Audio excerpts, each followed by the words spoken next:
Hello everybody and happy Wednesday. I hope you're all okay. So I'm really impressed with what I've seen so far this week. You've been doing some super English work and I can really see our lost and found story is starting to take shape.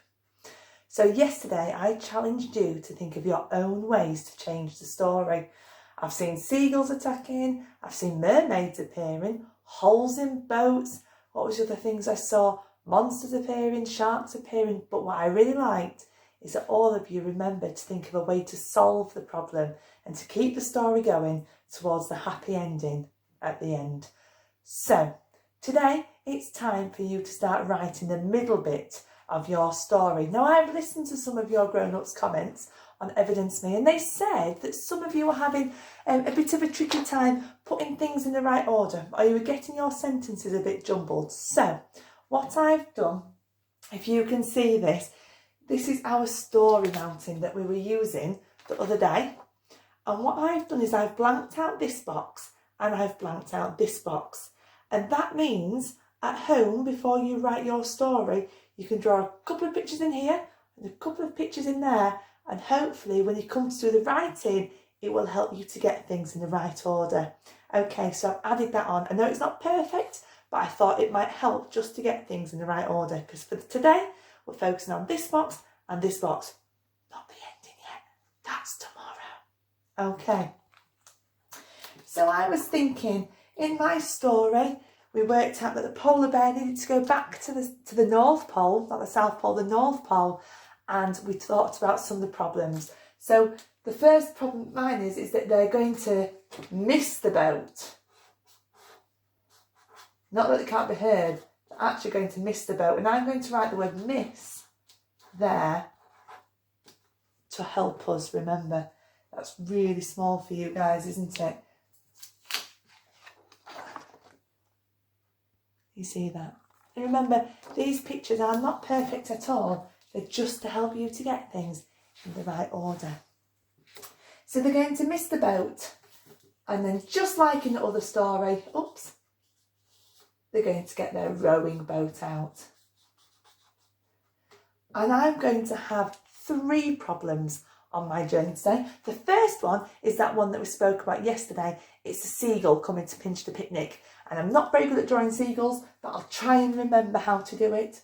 So the seagull coming.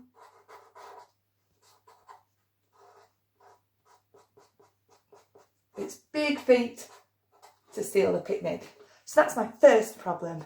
The second problem that mine are going to have is that there's going to be a hole in the boat. So I'm going to draw the boat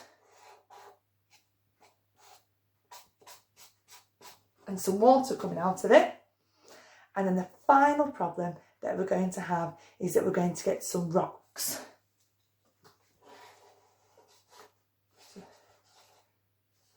Because actually, you sometimes do get to rocks when you get to the shore. So you'll know about lighthouses and things. It gets a bit rockier towards the shore. So that's what we're going to have in.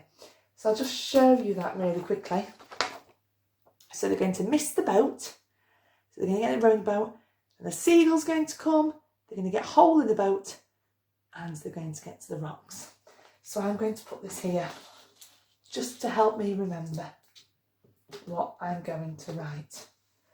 And remember, just like in your story beginning, you're going to write in full sentences, okay? You're going to write in full sentences, capital letters, full stops, finger spaces, adjectives, and all those things. Now, you know which problems you're going to have. You might not have 3. You might just have 1 problem. You might have 2 problems. You might have 3 problems. But use the problems that you thought about yesterday in these boxes, and it will help you to build your story. So today you need to get out your snowflake paper or your notebook that you started your story in the other day, and we need to carry it on. So my characters were heading off to the North Pole. Let's see. So I'm going to write, they ran to catch a big ship, but they missed the boat. Remember, always say your sentences again in your head because it helps you to remember it. They ran to catch the big boat, but they missed it. They ran to catch the big boat, but they missed it. They ran to catch the big boat, but they missed it. I'm going to write that up here. They ran to catch the big boat, but they missed. Oh, and remember, miss is missed, not t. Don't see any sneaky T's at the end. It's an and a d. But they missed it. And that's where I'd put a full stop, because I finished saying the first thing. So always remember, when you finish telling us something, put a full stop to mark the end of that sentence before you start on a slightly new subject. They ran to catch the big boat, but they missed it. On the bottom of the screen now, you'll see some words that might help you to join up your next sentence. So you could use next, you could use after that, you could use so. So there's going to be a few words that pop up along the bottom of the screen, and they might be words that help you with your next sentence, with the next part of your story map. I'm going to write, they ran to catch the big boat, but they missed it. The little boy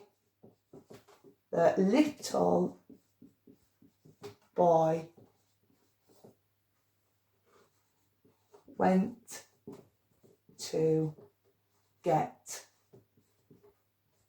his old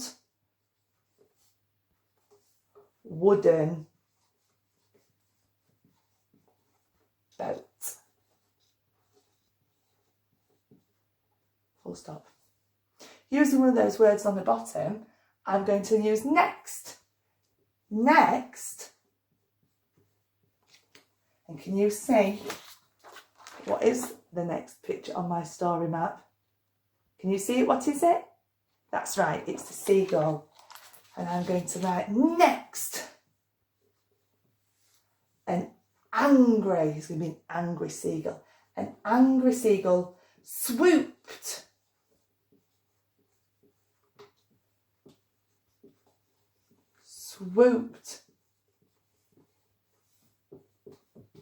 to snatch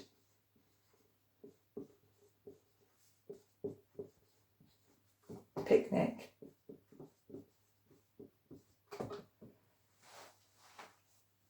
If you're a year 2, this is where you would use the word but. Year 1, I don't mind you stopping with a full stop before you tell me how we solved the problem. Next, an angry seagull swooped to snatch the picnic. The polar bear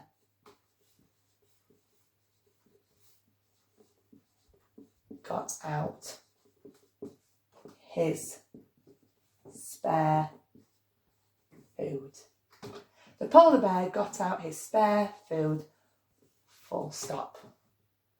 I'm going to use then, because otherwise it could get a little bit boring. We could have this happened, that happened. It sounds a bit boring. But if we say next, it breaks it up. And then it moves the story along. So then, can you remember what happened? It's a very small picture, but there's a hole in the boat. Then, a huge hole appeared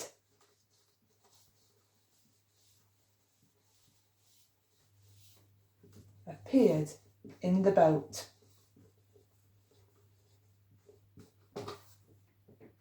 We need to think of a way to solve it. Can you think of a way to solve it? If a huge hole appears in the boat, what could happen next?